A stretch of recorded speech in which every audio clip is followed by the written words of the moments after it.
1500 रुपयात महिलांची बोळवण करण्यापेक्षा सन्मानजनक रक्कम द्या अशी मागणी आमदार ॲडव्होकेट यशोमती ठाकूर यांनी केली आहे।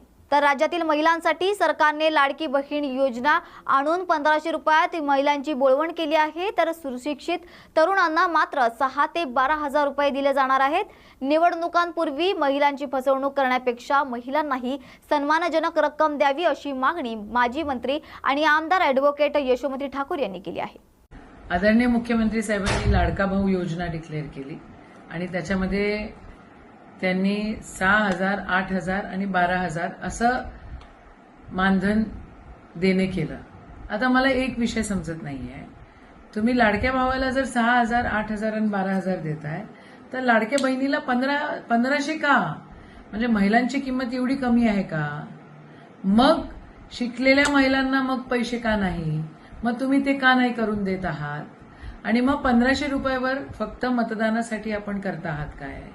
मग 1500च आमची किंमत आहे का?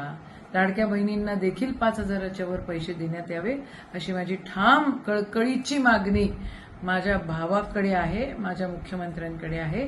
तेवढं त्यांनी करावं अशी विनंती आहे।